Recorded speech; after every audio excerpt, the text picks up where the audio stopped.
excited to be doing another Meet the Author show tonight. And tonight I have just someone that I stumbled upon on Instagram that I was so happy to find her book and read it. And so pleased that she agreed to come on the show. So this is Cherie Jones, and she is the author of, you want to tell them your book? How the One-Armed Sister Sweeps Her House. Hello, Erin. It's so great to be here. Thanks for having me. Oh, we're so glad that you're here. I saw someone else recommend you on Instagram, and the cover of your book is absolutely stunning. As you guys can see, I pulled it up on the carousel, and just such a beautiful book. And I don't know who did your cover, but they absolutely nailed it. It's beautiful and stunning. It's Lucy Kim Design, yes, and she did a wonderful job, really wonderful job. Beautiful. It was like the first time I saw it, I just fell in love. It was perfect. Oh, it definitely, I always joke with my book friends. I say, I always judge a book by its cover. If it's beautiful, I'm like, I want to read it. And so I was really pleased to get your book and just dove in. In fact, I stayed up really late that night reading it. And then I was like, I'm going to send her a message and see if she wants to be on the show. So just a really great book. And tell us about how it came to be. What inspired you with this particular novel? So I was actually on the bus traveling home. I was living in the UK at the time, and I was traveling home to Thamesmead in London, and it was a very cold night. It was a long commute. It was the last leg, and this character just popped into my head and started to relay this story about a tussle that happened between herself and her husband over their baby.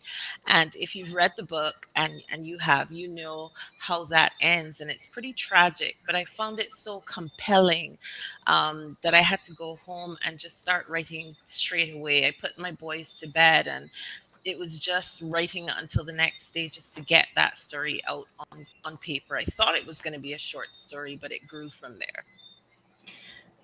It was one of I like to go back and forth between easy books and compelling books. I would think that is a very descriptive way to describe this. It was very tragic, but very real and very gripping. It wasn't the kind of tragic that makes me not want to read a book, because I know some people really love all happy endings, but I think life isn't always unicorns and rainbows, and I love to read real. Yeah. I want to read riveting things that make my brain think and go to another place, another culture, and feel how other people live and think and operate. And then one of the things I've always been fascinated with is just generational pain. And you really captured that over a span of 3 generations, really. Yeah. And the descriptions were just so real. I mean, I had to remind myself a few times, this is a book, because I would get so mad and be like, I just cannot, and want to just like go to bat for Lala. Yes.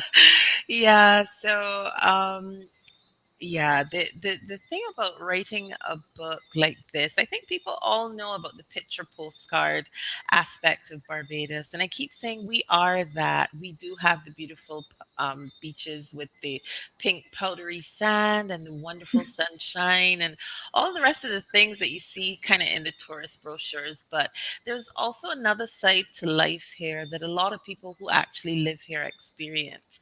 And it was important to me when I understood the story that I was trying to tell, to be able to relay that as realistically and as authentically as possible, so that people could live and experience Barbados in the way that these characters do. So that's really important to me. And it means a lot that people were transported there into that world from reading the book. I felt like I could feel the Pepsi door. I could smell the funnel. It was very There's very rare, I think, an author can take me to that deep of a feel in a book. And you absolutely nailed it. And for your first published book, I cannot wait to see what else you come out with. I'm going to pre-order everything you come out with, because I just loved it and just really thought it was amazing. Like we were talking a little bit earlier, when you described how Lala gave birth, I Yeah. mean, it like took me back to my own Yes. babies, and Yes. it just was just crazy how I mean, how did you get like this? How did you do this? This is really good. You guys, Um, her writing level is on another level. I mean, oh, thank just, and you. I don't say that to just anyone. I'm very authentic and real on the show, and I only have authors on that I truly love their work. And how, I mean, have you always been a writer? Where did this come from? So I've been writing as long as I can remember. I remember being about 6 years old and thinking that writing a novel was being able to fill one of my exercise books from school from one cover to the other, my notebook, just being able to write a story that would fill the whole book. That was a novel for me. I've always written, but I don't think I ever thought that it would be a career choice or a vocation in that sense for me. It was always just something that I did, and I think I took it for granted. But I was always also the kind of quiet child who just sort of watched everything and soaked it in. And when I wasn't watching and observing, I was reading or writing. So it's something that I think I've been doing for a very long time. And I'm fascinated by the complexity of humans, by, the way that people behave in certain circumstances, the choices that they make. I'm just fascinated by life in general. So I do a lot of watching, and I think that comes out in the book. What, um, what do you do as a profession other than writing? So I'm a lawyer. My day Wow. job, Okay. yeah, my day job is I work as in-house counsel at a Okay. local entity. Yes, Okay. So you work full time as a lawyer yes, I do. and you have kids. How many kids do you have? 4 kids. I'm Wow. a Okay. single mom of four. Um, two boys and two girls, but the boys are pretty much grown. They're 24 and 21. So the girls are 11 and 5. So, it's usually myself and the girls. I think they require more care than the boys do at this point, but it's four children altogether. That's awesome. I also have two older boys and two little girls. All right. Yeah. That's It's like lovely. starting over, isn't it? Yes, it very much is. And I don't know about your boys, but mine aren't terribly helpful when it comes to the little No, sisters are still pretty annoying. So, they're so annoying. Yes, they agree with that. And sometimes yeah, I have to say, be nice, be nice. exactly. You know what it's like. I've been there. Yes. So, this book I felt was a huge part about selfless love. Would you agree? Yes, it definitely is about it's about, how we experience love, how we express love, how the two things are related, and the extent to which I think that loving self is the most important love of all. I think that's what I would say. I think, Lala is in search of love, when we meet her. And I think for most of the novel, she's in search of love. I think it's only later on in this story that she begins to actually um, love herself in the way that she seeks to be loved. And I think that's key to her recovery from some of the experiences that she goes through. I felt like we can't give away too much because I know people are going to read it, but I felt like when you know you can't have someone and then you still love them where they're at and love them enough to sacrifice where you're at Mhm. is so powerful. And Yes. that was so unexpected in this. So, yes, there is one character that I think, totally does that for somebody else. And the love that he demonstrates for Lala is so beautiful as a result. That's Tone. He's my favorite character. And I Yeah. think he is for a lot of people in the book, because even though he's gone through a lot himself, he just manages to be so selfless, so genuine, so tender in his love and his actions towards Lala. Who was your favorite character? Tone. Tone was absolutely my favorite character. And it's funny because he didn't actually start out being a character in the book. Like Tone actually joined the that world and that cast, after the first draft had been completed. And it's so funny because I look back at it now and I just can't imagine the book without him. But Tone actually wasn't in the first draft of the novel. Wow. So you have other things in the works. Can you talk a Yes. little bit about that? Sure. Right now, I am working on a collection of flash fiction. And that's basically short stories, fully formed short stories, 300 words or less. So I'm working on a collection that's based on parts of the body. So there's that. I'm also working on my second novel, and it's set on a cocoa plantation in the mid 19th century in Trinidad, and Ooh. it's written from the perspective of an 8-year-old girl called Nib. Wow. Okay. Yes, That sounds amazing. yes. When do you think that will be ready for us? And Ah, I hope you say sooner rather than later. No pressure. oh, no pressure. I would say probably by the end of the year, I'm hoping to have it in pretty good shape. I actually started it in 2019, started to work on it then. And it's been in development. Sometimes I've been able to work on it more than at other times, but I'd say probably by the end of this year. That is so exciting. I am so excited for that. I love your work, absolutely. And if you have any advice for aspiring writers, readers, what is it? What would you tell people who are just avid readers, maybe aspiring authors?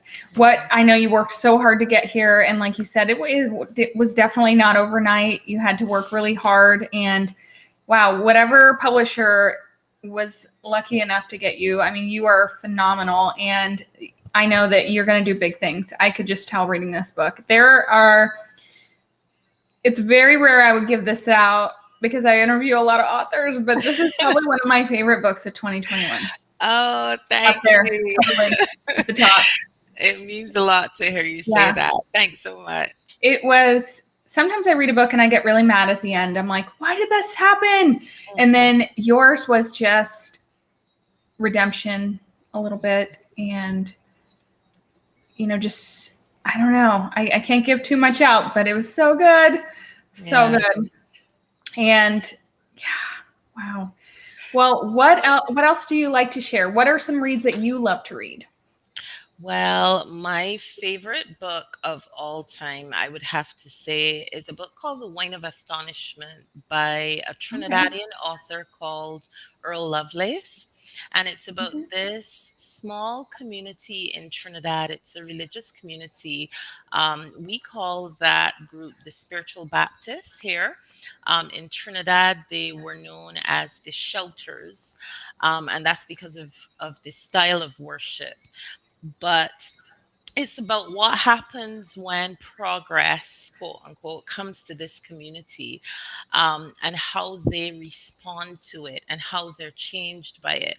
And one of the things I really love about that book is that it taught me empathy for the villain. And, prior to that, I've read Ooh. all of these kind of, you read the fairy tales and there's always Mhm. like a bad guy and a good guy, and you know exactly whose side you're on, and you never cross Mhm. that line. There's no real empathy for the bad guy.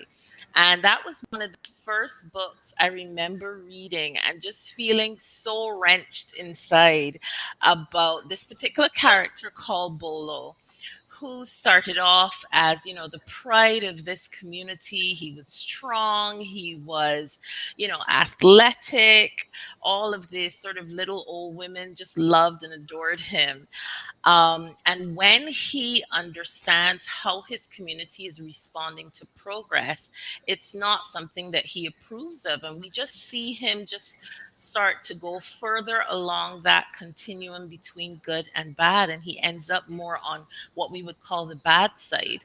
But um, the progress, his movement to that point is so well done that you can't help but feel for him. So that's the book that I credit with, first showing me um, that people are just people. And I think I Yeah. developed a little empathy for the villain from reading that book. So I'd say that's my favorite book. I also love V.S. Naipaul's Miguel Street. And I think for that one, for me, it was really about the ability to um, portray characters in a way that the reader just feels as if, they know these people. We understand where they're from. It's like just from reading these short character sketches, we know, everything there is to know, or we think we do about these characters.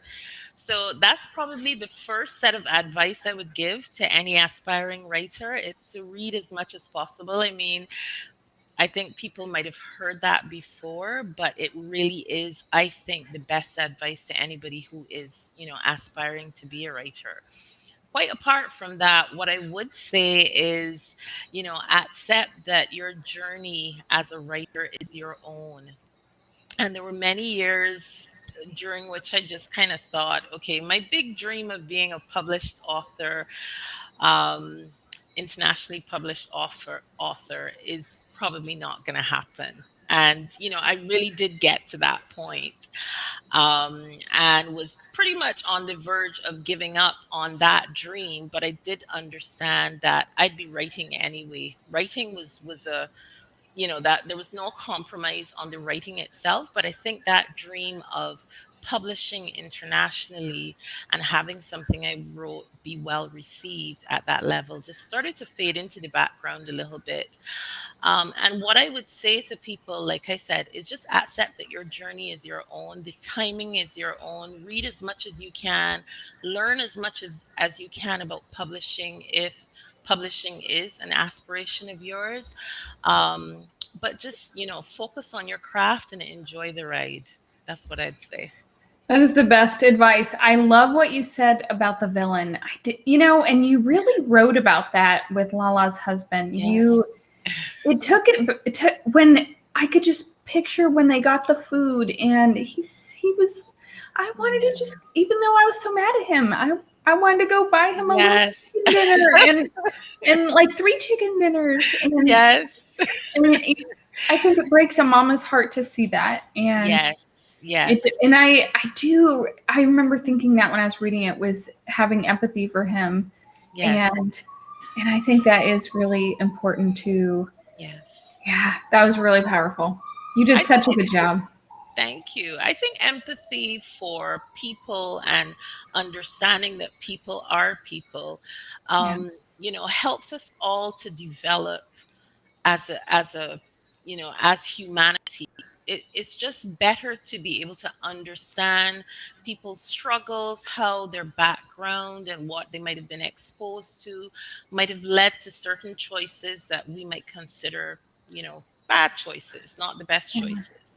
But I think that empathy is the beginning of healing at the community level, at the Yes. personal level, certainly, but at the community level as well, and eventually at the national level.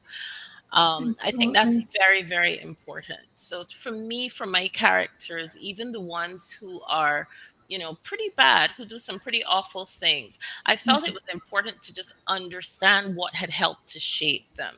Not to forgive their misdeeds, but just to perhaps understand how they got to that point. Wow. Well, you definitely took us on that journey, and it was just so powerful. And I hope that you guys all grab this book. It's on Kindle. You can download it right now and start reading it. I did. I was consumed for about 2 days until I was done. And then I was like, kind of in a, what just happened? It was so good. So good, but so traumatic a little. And Mhm. but so is life. I mean, there's so much parts of us, like you said. I don't believe that anyone is just bad. I don't believe that there's good in all of us, there's bad in all of us. Yeah. And to really have, like you said, that empathy for other humans on just a basic level is the Yes. foundation, the root of it. And Yes. you really conveyed that because I, found myself just, I would just kind of make mad noises. And my husband's like, you good over there? And I'm like, no, this guy, he just did this. And he's like, it's a Yeah. book.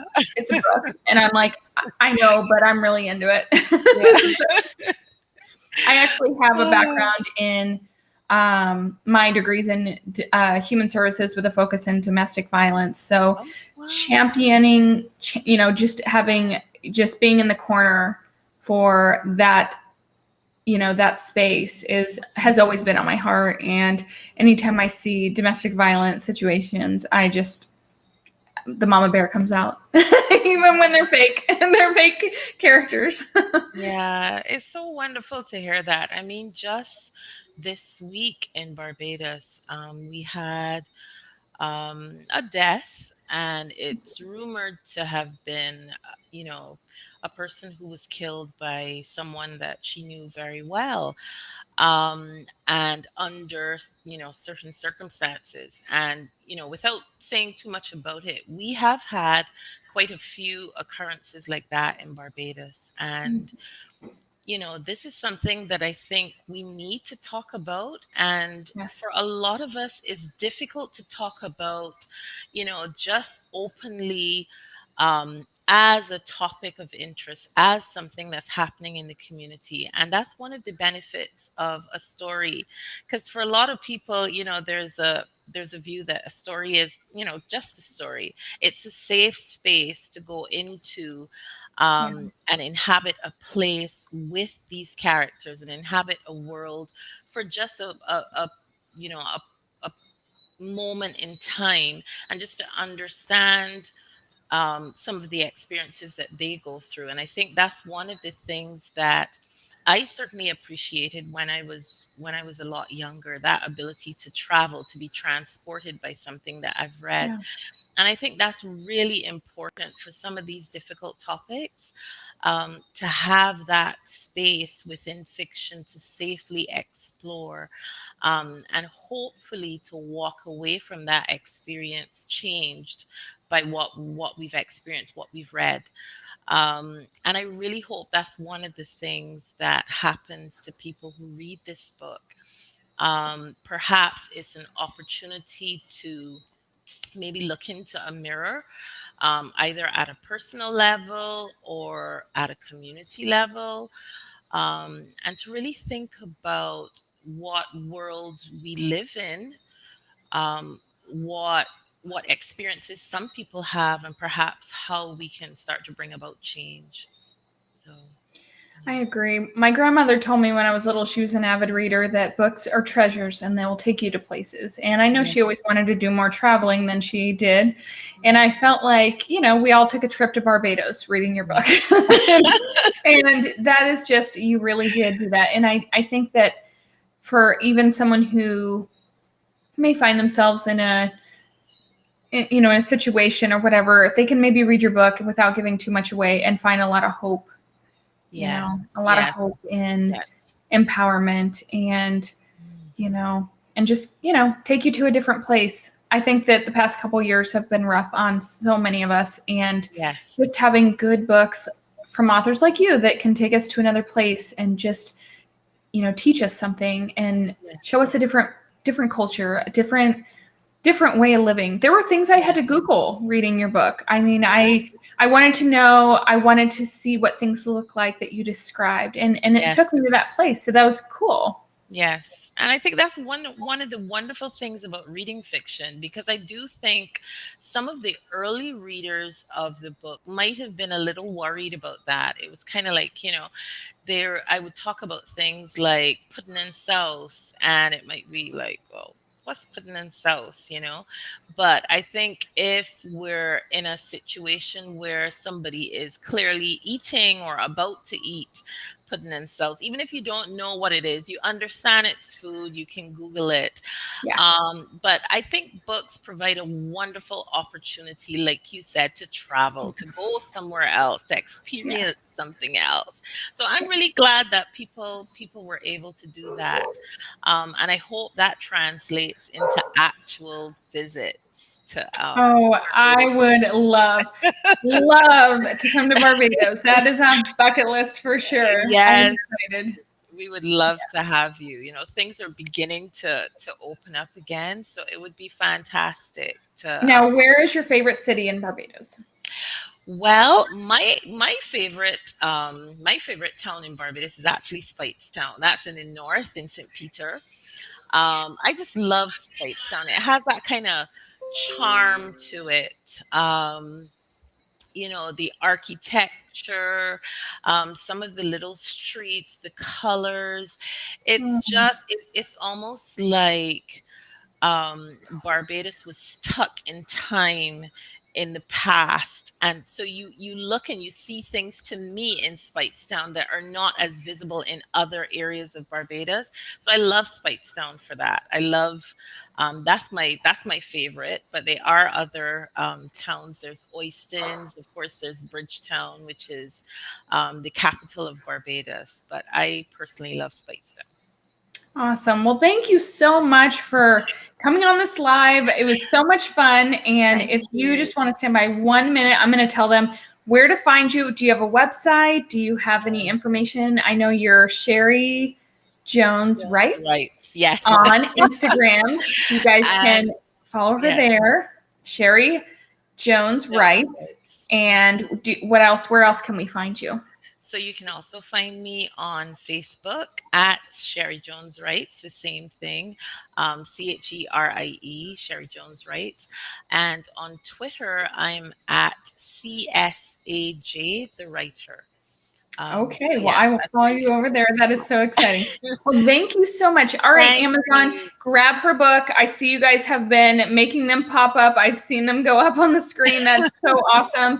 And be sure to, when you click on her book, follow her on Amazon too, so that you can see if any of her books get released. I think you'll just be notified. I hate to let one of my favorite authors' books slip through the cracks. So it's really good to follow your authors over here on Amazon so you don't miss out on anything that they put out. All right, guys, have an amazing night.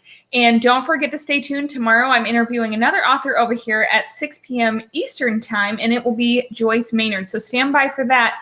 But thank you so much, Cherie, and I will